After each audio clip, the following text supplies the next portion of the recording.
नमस्कार मित्रों, मैं शिव प्रसाद अभिनव कोचिंग क्लासेस के इस प्लेटफॉर्म पर आप सभी का स्वागत करता हूं और आशा करता हूं आप सभी लोग अच्छे होंगे, स्वस्थ होंगे और मस्त होंगे। तो आइए आज हम अपनी इस हिंदी व्याकरण की कक्षा में एक नए अध्याय के साथ प्रारंभ करते हैं। हमारा जो नया अध्याय है वह है संधि। आइए हम संधि के विषय में जानते हैं। इससे पहले हमने जो पूर्व अध्याय प्रारंभ किया था उसको हम समाप्त कर चुके हैं और उसको हम भली भांति जान चुके हैं। तो आइए आज हम संधि का प्रारंभ करते हैं और संधि का अध्ययन करते हैं।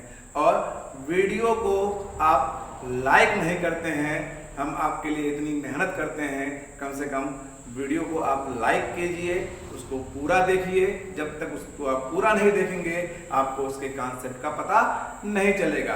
और हम आपके लिए पूरी ऑफलाइन वाली क्लास लेके आते हैं और इतना मेहनत करते हैं, आपको पूरा विस्तार से बताते हैं, तो कम से कम एक लाइक तो बनता है। चलिए फिलहाल आइए आगे बढ़ते हैं हम अपने संधि पर। आइए देखते हैं संधि है क्या। देखिए संधि का अर्थ होता क्या है। संधि का सीधा सा अर्थ होता है जोड़,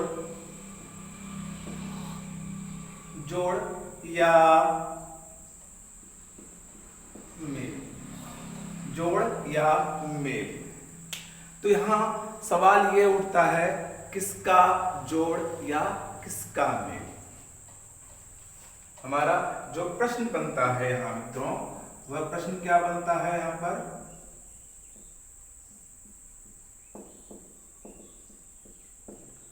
किसका जोड़, किसका जोड़। यदि हम इसके उत्तर की बात करें, इसके उत्तर की बात करें तो हमारे जो हिंदी का व्याकरण है, हम कह सकते हैं हिंदी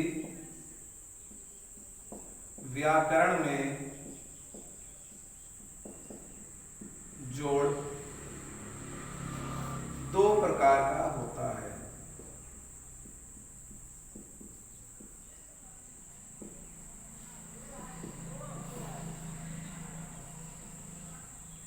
दो प्रकार का होता है, ठीक है। हिंदी व्याकरण में हम दो प्रकार के जोड़ को पढ़ते हैं जो कि इस प्रकार हैं। देखिए जब हम दो शब्दों का या दो पदों का जोड़ करते हैं, एक प्रकार तो हमारा ये हो जाता है कि दो शब्दों या पदों का जोड़। दूसरा हम कहते हैं दो वर्णों का जोड़ या योग। देखिए जब हम दो पदों या दो शब्दों को आपस में जोड़ते हैं तो वह हमारा जोड़ समास कहलाता है। क्या कहलाता है मित्रों? समास कहलाता है। और जब हम निकटवर्ती दो वर्णों को आपस में जोड़ते हैं तो वह जोड़ या योग हमारा संधि कहलाता है।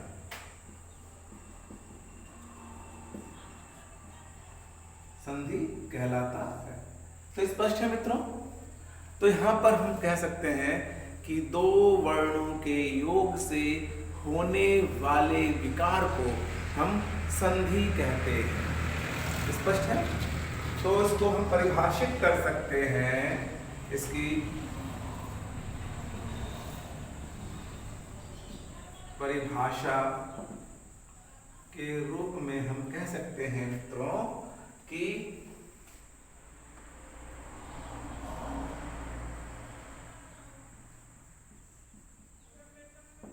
दो वर्णों के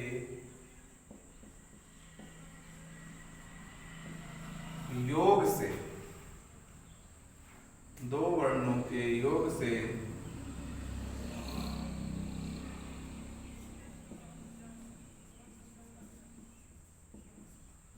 जो विकार या परिवर्तन होता है,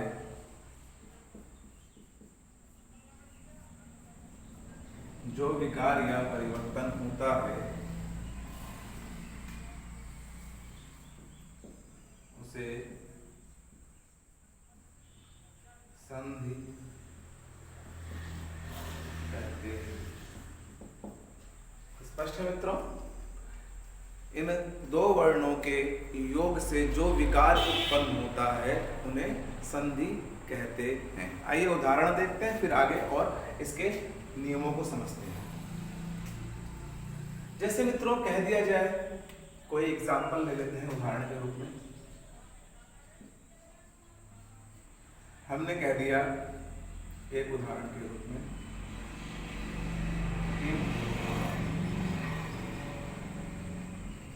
धन आलय, हिम धन आलय।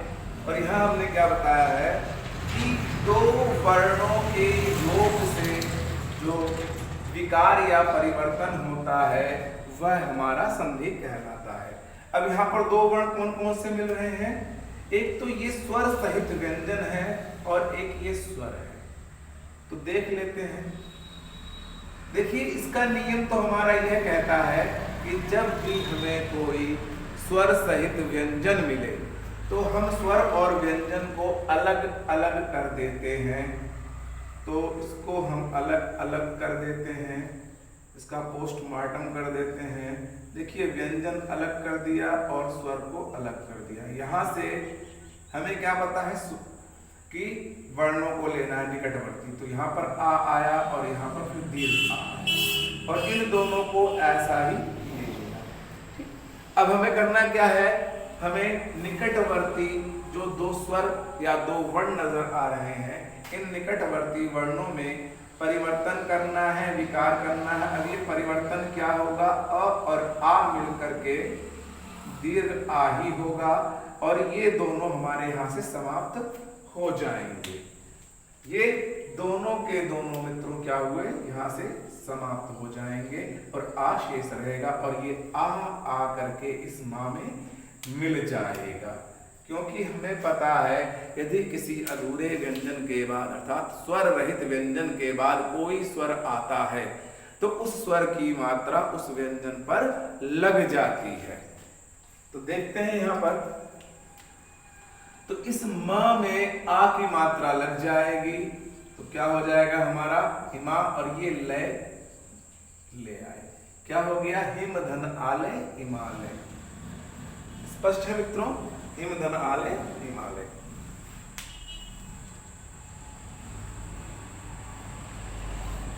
चलिए आगे एक आध एग्जांपल और देख लेते हैं। जैसे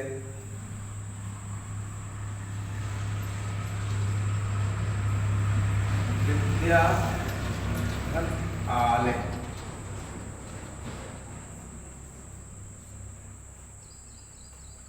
विद्या धन आलय। अब यहाँ पर विद्या अर्थात बड़े आ की मात्रा निकल कर आएगी यहाँ से, अर्थात ये बड़ा आ होगा और यहाँ से भी हमारा बड़ा आ ही होगा। और हमें पता है ये दोनों बड़ा आ मिलकर क्या होगा? दीर्घ आ ही होगा। ये दीर्घ आ और ये दीर्घ आ मिलकर दीर्घ आ ही करेंगे और ये जब ये अधूरा हो जाएगा तो ये आकर के इसको पूरा कर देगा। ये ज्यों का त्यों रहेगा। अर्थात हम कह सकते हैं कि जब यहाँ पर दीर्घ आ हो, यहाँ भी दीर्घ आ हो तो एक दीर्घ आ का हम लोप कर देते हैं, उसको फिर मिलाकर लिख देते हैं बिल्कुल सरलतम तरीके से। क्या हो जाएगा? ये हमारा विद्यालय,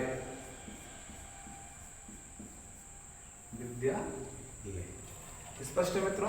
तो यहाँ पर हमने देखा कि जो हमारी संधि हो रही है किन वर्णों के मध्य हो रही है? पहले पद के अंतिम वर्ण और दूसरे पद के पहले वर्ण के मध्य हमारी संधि हो रही है। और हमने यहाँ पर क्या देखा? हमने यह देखा कि पहले पद के अंत में यदि कोई स्वर सहित व्यंजन आया है, स्वर सहित व्यंजन आया है तो उसको हम स्वर और व्यंजन के रूप में अलग अलग कर देते हैं और दूसरे पद का पहला वर्ण जो भी होता है उसको ज्यों का त्यों हम रख देते हैं। स्पष्ट है? तो इसको स्क्रीनशॉट ले लीजिए मित्रों। तो आइए इसके संधि संबंधित कुछ नियमों को जानते हैं हम।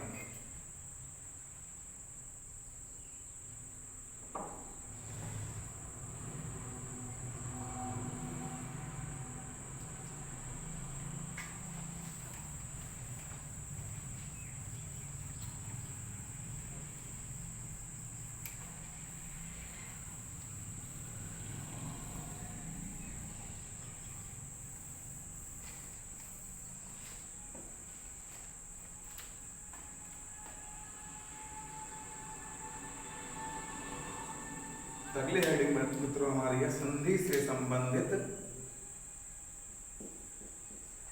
संधि से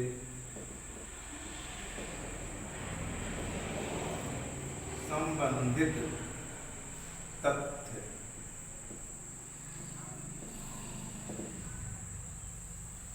देखिए पीछे उदाहरणों के माध्यम से हमने कुछ तथ्यों को जाना है, वे तथ्य क्या हैं उनको देख लेते हैं।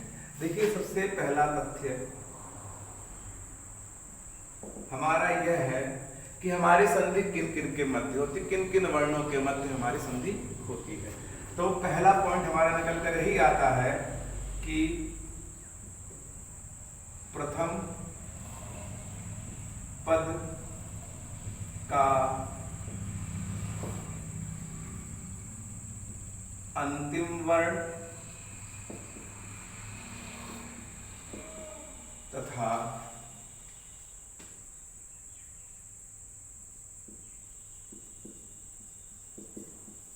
द्वितीय पद का या के कर देते हैं, पद के अंतिम वर्ण तथा द्वितीय पद के प्रथम वर्ण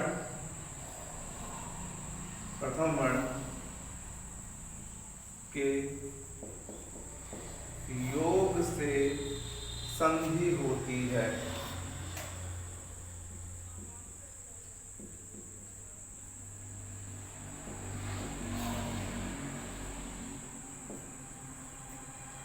योग से संधि होती है। ये तो हमारा मित्रों पहला पॉइंट निकलकर सामने आया कि हमारा क्या होगा, पहले पद का अंतिम वर्ण और दूसरे वाले पद का पहला वाला वर्ण, इन दोनों वर्णों के योग से संधि होती है। स्पष्ट है। दूसरा पॉइंट हमारा निकल क्या आएगा महत्वपूर्ण। देखिए जो पहले पद का अंतिम वर्ण है वह क्या हो, स्वर सहित व्यंजन हो, लिखते हैं।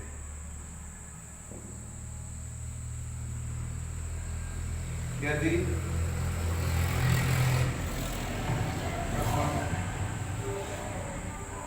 पद का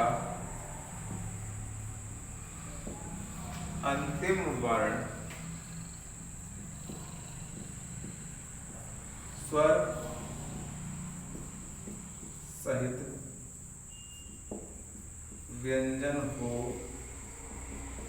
तो, स्वर सहित व्यंजन हो तो क्या किया जाएगा मित्रों, उसे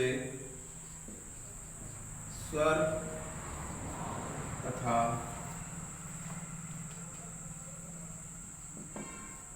व्यंजन के रूप में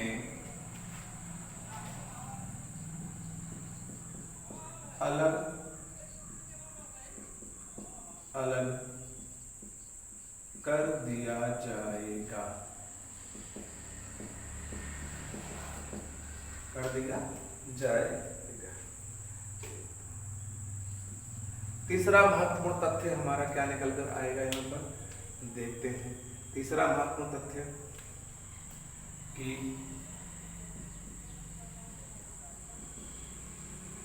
द्वितीय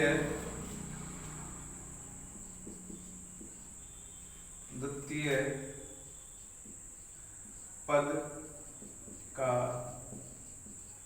प्रथम वर्ण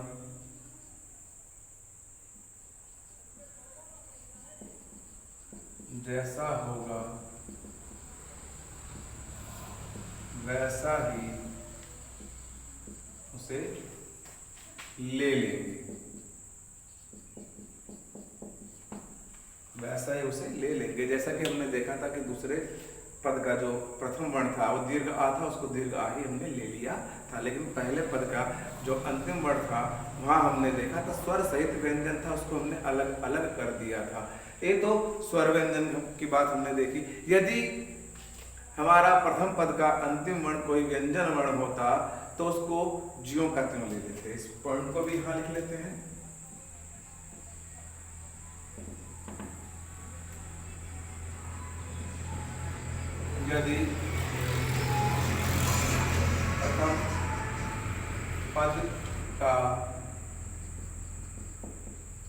अंतिम वर्ण, यदि प्रथम पद का अंतिम वर्ण कोई स्वर रहित व्यंजन वर्ण होता तो उसे ज्यों का त्यों ले लिया जाता। स्पष्ट है? उसे ज्यों का त्यों ले लिया जाता। ठीक है, ये 4 महत्वपूर्ण तथ्य हैं आपके संधि के लिए अत्यंत ही महत्वपूर्ण है। स्पष्ट है मित्रों? इसको नोट कर लीजिए, इसका स्क्रीनशॉट ले लीजिए।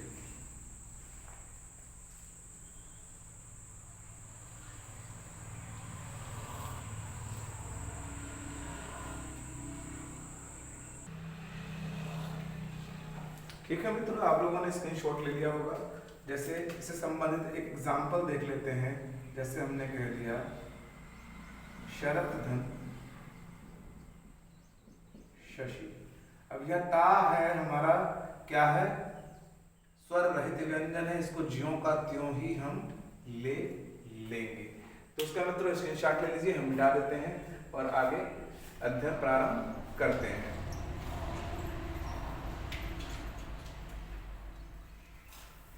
आप लोगों को अच्छे समझ में आ गया होगा ये पॉइंट।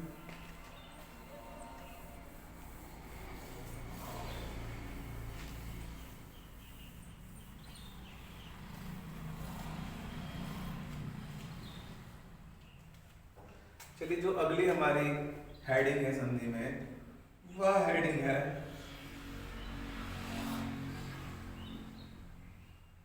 संधि के प्रकार। मित्रों, संधि के प्रकार, संधि कितने प्रकार की होती है? तो हम कह सकते हैं कि हमारी संधि 3 प्रकार की होती है। कौन कौन सी संधि 3 प्रकार की होती है? नंबर 1 स्वर संधि, दूसरी हमारी मित्रों व्यंजन संधि, और तीसरी मित्रों हमारी विसर्ग संधि। यह 3 महत्वपूर्ण हमारी संधियां होती हैं। इन 3 प्रकार की संधियों का हम अध्ययन करते हैं। अब आपके मन में प्रश्न उठ रहा होगा कि हमारी ये संधि 3 प्रकार की ही क्यों होती है? 4 या 5 या 8 प्रकार की क्यों नहीं होती, या 2 ही प्रकार की क्यों नहीं होती? 3 प्रकार की ही क्यों होती है? तो आइए इस प्रश्न देखते हैं। मन में शंका उठी कि संधि 3 प्रकार की ही क्यों होती है?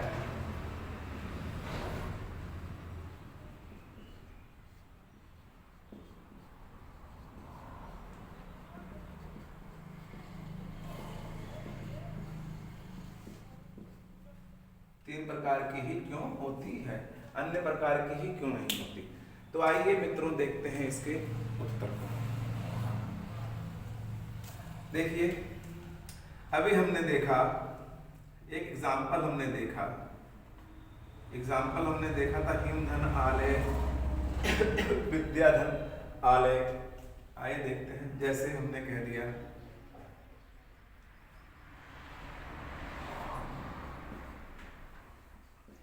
विद्याधन अभ्यास, ठीक, ये एक हो गया एग्जाम्पल। दूसरा एग्जाम्पल हमने देख लिया, जैसे हमने कहा शरत धन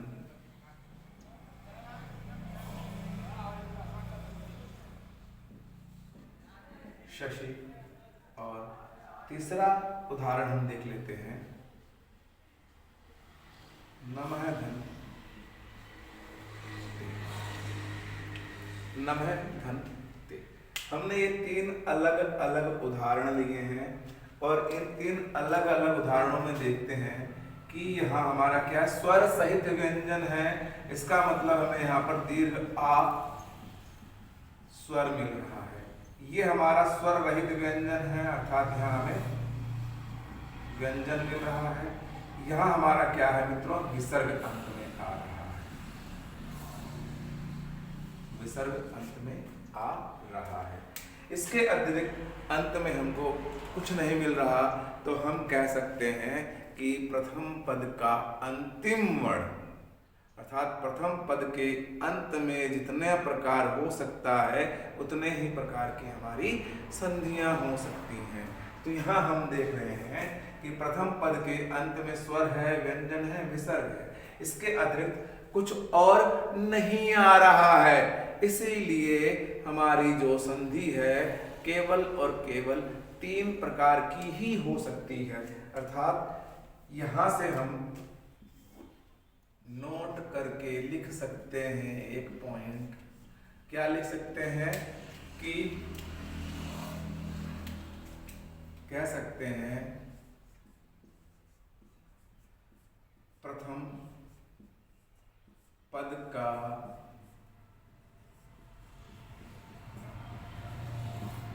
अंतिम वर्ण जितने प्रकार का होगा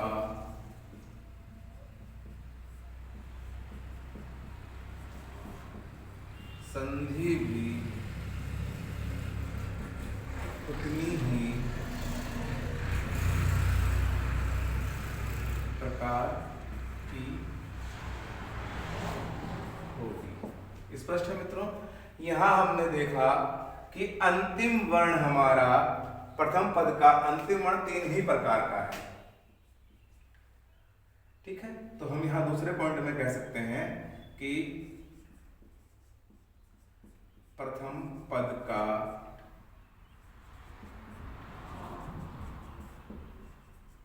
अंतिम वर्ण 3 प्रकार, अर्थात 3 प्रकार अर्थात स्वर, व्यंजन तथा विसर्ग।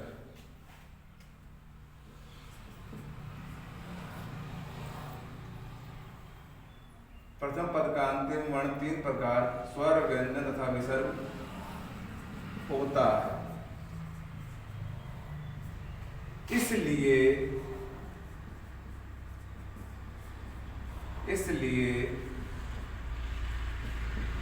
संधि भी 3 ही प्रकार की होती है।